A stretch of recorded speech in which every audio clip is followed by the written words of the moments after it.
During previous episodes detailing alleged cryptid encounters, we have explored the origins of the entities involved, with many of such cases attributed to historic instances of witchcraft and the arcane. There are, however, other theories for the genesis of these creatures. Join us as we relate a horrifying account from Ohio, leaving us to question what happened in the steel mill. Thanks to BetterHelp for being this video's paid partner. BetterHelp is an online service that connects you to a credentialed therapist who is trained to listen and give you helpful, unbiased advice. Most people don't know this about me, but I've actually struggled with anxiety for most of my life. Those of you who suffer with this debilitating condition know how exhausting it can be to worry all the time, struggle with falling asleep at night, and be on edge. Lately, I've been using therapy to improve my mental health. I'm learning ways to calm myself when my anxiety starts to spike. Over 4 million people have used BetterHelp to start living a healthier, happier life. So if that's something you want, visit betterhelp.com/bedtimestories. I really like that BetterHelp makes it possible to connect with therapists outside my area that I might not be able to meet in person. First, you fill out a short questionnaire, then you're matched with a BetterHelp therapist who can contact you multiple ways, by phone, video chat, or messaging you at a time that works for you. If that first therapist isn't a great fit, you can switch at no extra charge. It's a new year and a great time to try therapy on your own terms. Go to betterhelp.com/bedtimestories for 10% off your first month of therapy with BetterHelp and get matched with a therapist who will listen and help.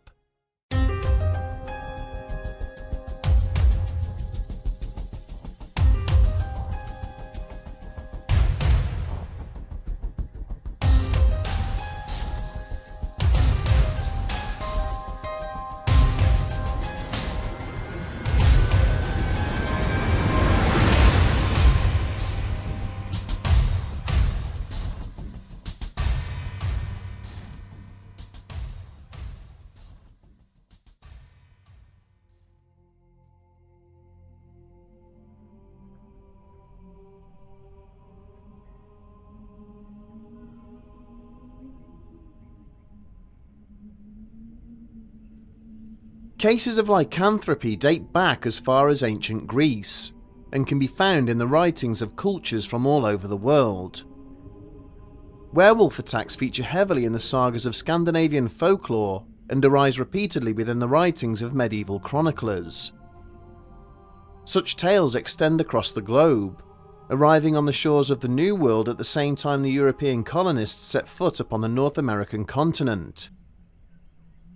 In nearly all of these cases, the concept of lycanthropy has been treated as a form of supernatural punishment, with the original victim having fallen prey to a magical hex or spell, in turn passing their curse onto the survivors of their attacks. Similar stories of magical misadventure and its weaponization are to be found in the history of America's indigenous populations. Hapless individuals could be transformed into savage and monstrous beasts, either as a result of their own ambitions or the malicious intentions of another. However, descriptions of the classic European werewolf differ in many ways to what has come to be known as the North American Dogman. On the one hand, some say that the narrative of lycanthropy as a purely magical concept has begun to transform. On the other, it could be argued that both of these creatures have different origins entirely. Either way, there is no shortage of eyewitness accounts pertaining to the reality of such beasts, and one of the most terrifying examples of these encounters occurred in the US state of Ohio during the 1980s.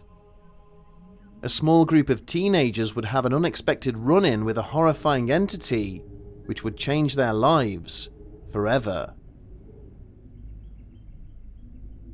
Throughout the late 1980s, Matthew Emch and his peers spent their teenage years exploring the remote and secluded areas near their homes in Youngstown, Ohio. Chief amongst these locations was a sprawling industrial site that had once been a thriving steel mill, situated in close proximity to the home of one of Matthew's best friends. On multiple occasions, the group of 4 boys would cross the street from the home in question cutting through the insecure fencing and making their way deep into the complex. It had been during these explorations that they had discovered their favourite part of the abandoned facility, located near to where the blast furnace had once sat. It was a 4-storey building long since broken and degraded, where the quartet could hang out and stay largely away from any trouble. Using thick steel sheets which had been discarded, the boys were able to shield themselves from any other trespassers on site. They would usually spend their evenings burning pallets in the middle of the building's first floor, gazing out at the crumbling and broken walls at the dilapidated site around them. During the months they paid visits to this place, it was rare that they found evidence of any other persons having accessed the site. The only other trespassers which they ever encountered were the numerous packs of wild dogs that roamed the deserted access roads and alleyways. It was rumoured that these volatile creatures had been responsible for the deaths of 2 homeless men, whose bodies had been recovered from the site. There was also speculation that the remains of others had been found by the authorities, their bodies deposited there following incidents involving the mafia and other local gangs. But one night in mid-June of 1987, a horrifying event would transpire, which would bring the tranquil routine the boys had adopted to a brutal end.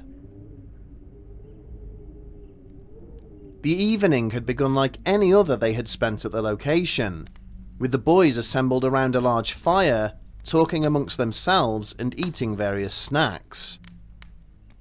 After a while they had settled into a more reflective mood as they sat quietly gazing at the buildings around them.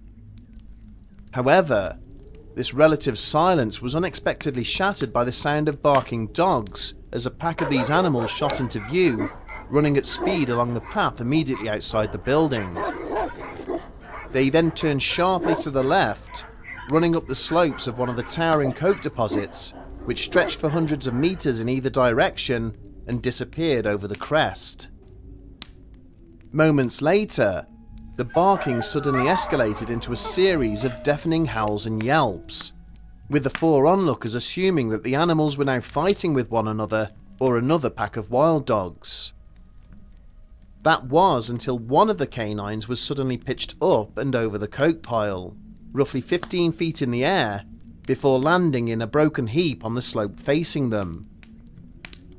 In a heartbeat, another dog was then hurled up and over the coke pile, with the second animal having sustained a deep and bloody gash to the side of its body, barely able to limp clear of the carnage.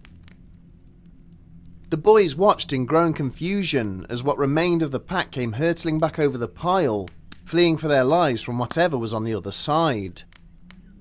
They ran at full tilt back in the direction they had come from, whimpering and yelping as they went.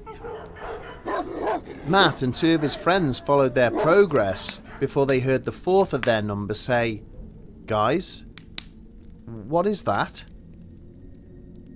As they turned back to look at the coke pile, they watched as a hulking, dark shape emerged from beyond the crest, about 25 feet from their position. The creature was unlike anything any of them had ever seen before, either in real life or their wildest imaginations. Standing on all 4s, silently surveying the retreating pack of dogs, it was bigger and more muscular than any large bear, but far closer in profile to that of a dog or wolf. Matt would later recount that it was so big that it looked almost fake. As he stared down at this monstrous interloper, feeling much like he was caught in a dream, it cocked its leg and began to urinate onto the coke pile, the force with which it did so causing debris to fly up wherever the stream hit. Alarmed, one of the other boys inadvertently backed into some of the metal sheeting they had used to build their den. The heavy steel grated as it travelled across the dusty rubble beneath, emitting a sharp metallic rattle which echoed into the night. Immediately, the head of the creature snapped in their direction. It stared at them for a moment, its features morphing from confusion into something far more menacing in nature. Matthew found his attention instantaneously drawn directly to its eyes, which were emitting a deep and beguiling amber glow. This was not eye shine. Rather, it seemed as if they were backlit by some internal power source. It looked at each of the 4 boys in turn, before finally settling on Matt, who would later describe feeling as if the creature was somehow looking right into his soul. Before he or any of his friends could move, the beast before them suddenly rose up onto its hind legs, revealing a height twice that of an average person. Its upper limbs were so long that they reached down almost to its ankles, terminating in a wicked-looking set of sharp claws, although its paws looked much more like a raccoon's. It was at this point that the creature then emitted a long and throaty growl, which travelled up and across the short distance to where they were standing. This immediately washed over and enveloped them, filling them with an intense sense of dread and resulting in a state of near paralysis. The creature then moved at speed down from the top of the coke pile onto the path below, sprinting across to the building where the boys were sheltering. Shaking off his stupor, Matt quickly began to marshal his terrified friends, urging them to hurry up to the 3rd floor. In the centre of the building was a wide open shaft, which allowed anyone on the top floor to see down to the bottom floor and vice versa. The drop was protected on all sides by a 4-foot concrete wall, which the group concealed themselves behind as they peered down to where their fire was still burning on the 1st floor. In order to enter the building, it was necessary to climb up over a gap in the lower staircase, where 4 or 5 of the steps had long since fallen away. But whilst this obstruction had prevented any of the stray dog packs from entering, the sound of deep footfalls soon revealed it had proven no obstacle to the creature. An impossibly long shadow soon gave way to a sleek and dark shape that slowly made its way past the blazing fire. The light revealed it to be completely covered in a pelt of inch-long black fur, other than a slightly paler strip of hair that ran down the length of its spine. From their hiding places, the boys watched on as the muscles in the creature's shoulders worked back and forth, and a thick stream of saliva poured from its jaws. Its head turned this way and that as it sniffed the air, before its gaze settled on the stairs that led to the upper floors. In that moment, Matt could barely suppress a gasp of astonishment. In the light of the fire, he saw its front left paw momentarily disappear, phasing and rippling out of existence as if it had temporarily become cloaked or simply failed to manifest itself. For the second time that evening, its head suddenly snapped in their direction.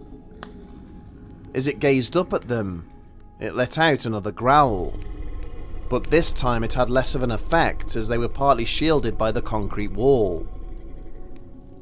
Moving swiftly with its tail acting as a kind of rudder, the creature then vaulted the stairs, arriving at the 2nd floor.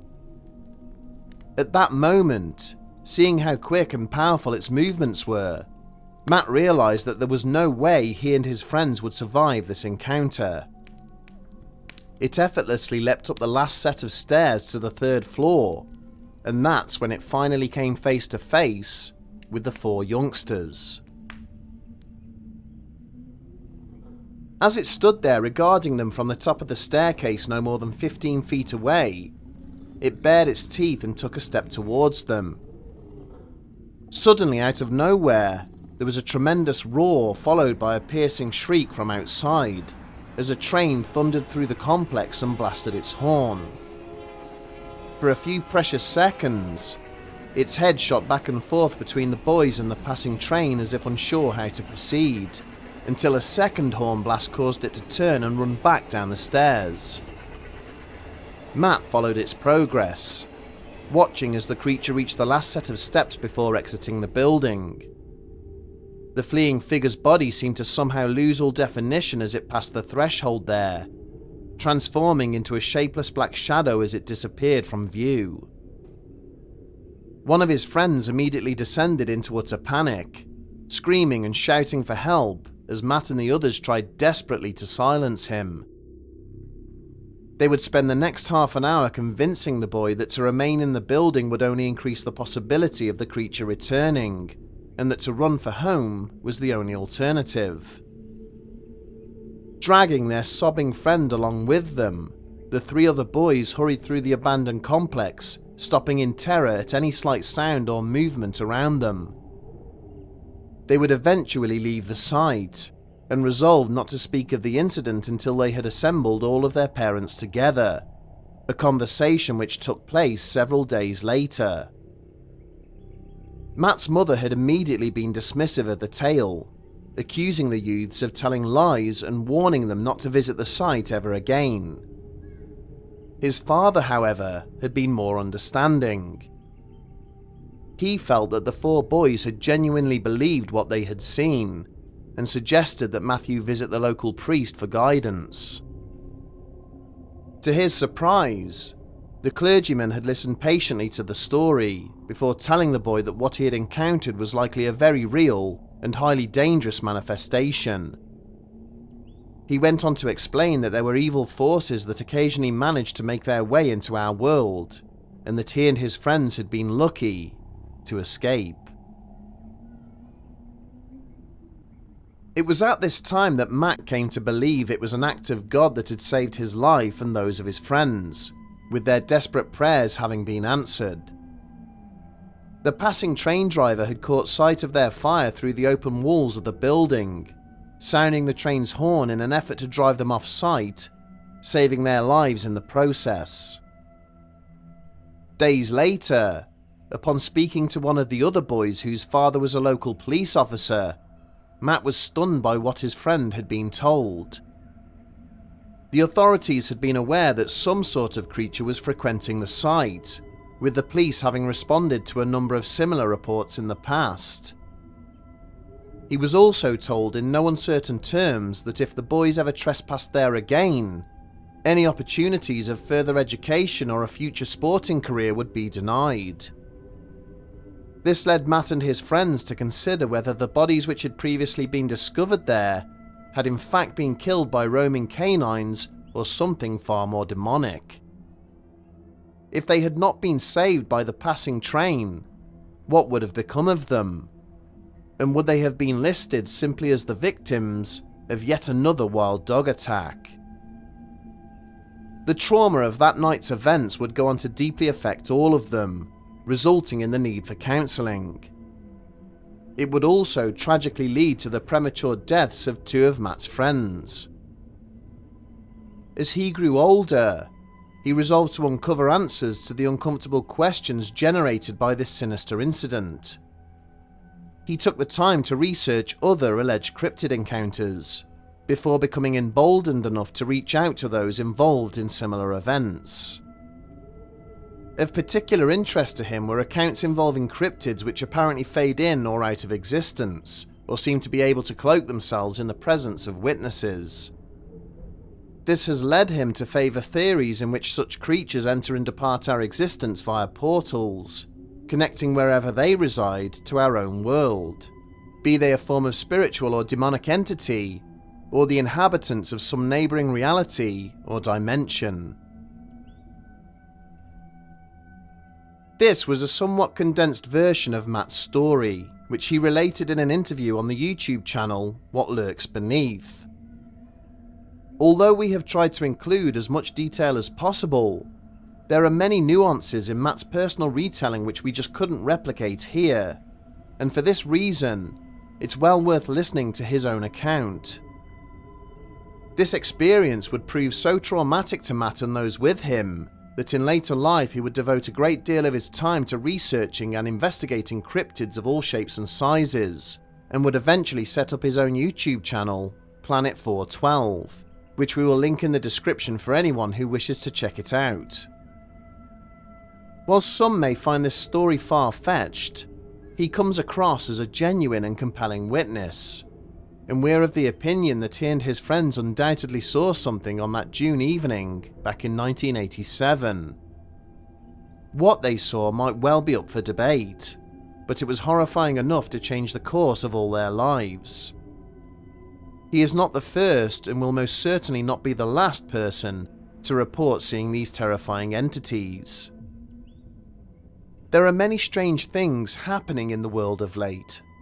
Things which people have compared to the horrors related in the Book of Revelation, with many believing that the end times are upon us.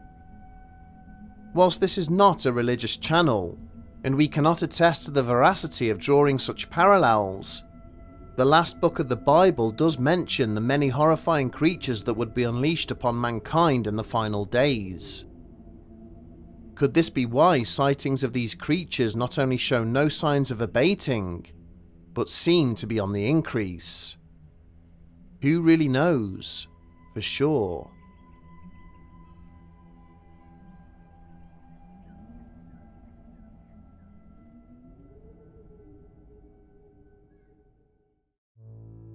In January of 1931, the inhabitants of an entire village situated on the shores of Lake Anjakuni disappeared under mysterious circumstances.